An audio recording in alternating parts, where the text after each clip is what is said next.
Assalamualaikum warahmatullahi wabarakatuh. Saya Putri Saryadianti akan mempresentasikan hukum perbankan pertemuan kelima. Perjanjian kredit dalam bank.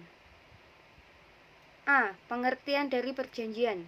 Perjanjian adalah suatu persetujuan di mana satu pihak atau lebih saling mengikatkan dirinya pada satu pihak atau lebih lainnya dengan tujuan untuk dapat melaksanakan suatu hal yang ada kaitan eratnya dengan harta kekayaan.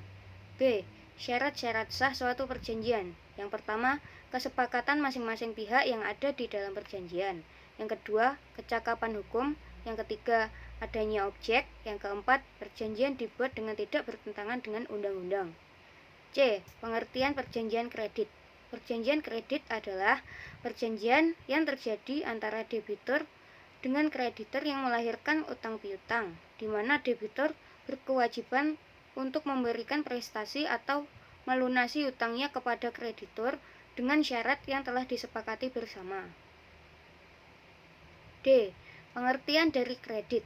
Kredit adalah penyediaan uang atau tagihan yang dapat dipersamakan sesuai dengan kesepakatan yang terjadi antara masing-masing pihak yang ada di dalam perjanjian. E. Jenis-jenis dari perjanjian kredit. Yang pertama, perjanjian kredit di bawah tangan adalah suatu perjanjian yang dibuat dan ditandatangani oleh masing-masing pihak yang ada di dalam perjanjian. Yang kedua, perjanjian kredit notarial adalah suatu perjanjian yang dibuat oleh notaris dan yang ditandatangani oleh masing-masing pihak yang ada di dalam perjanjian. F.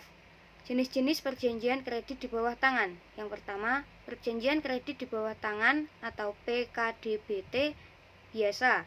Yang kedua, PKDBT yang dicatatkan di kantor notaris atau watermarking. Yang ketiga, PKDBT yang dibuat oleh masing-masing pihak di hadapan notaris. Bukan perjanjian kredit notarial, namun hanya untuk melegalisasi saja. G. Sifat-sifat dalam perjanjian kredit. Yang pertama, konsensual adalah perjanjian itu dapat mengikat apabila didasarkan pada suatu kesepakatan yang terjadi antara masing-masing pihak yang ada di dalam perjanjian.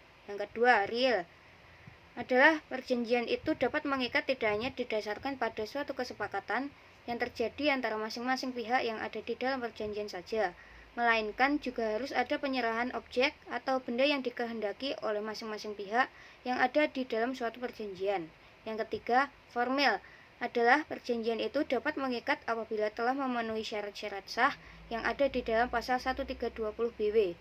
H. Berakhirnya suatu perjanjian kredit. Yang pertama, telah terpenuhinya suatu prestasi. Yang kedua, konsignasi. Yang ketiga, inovasi.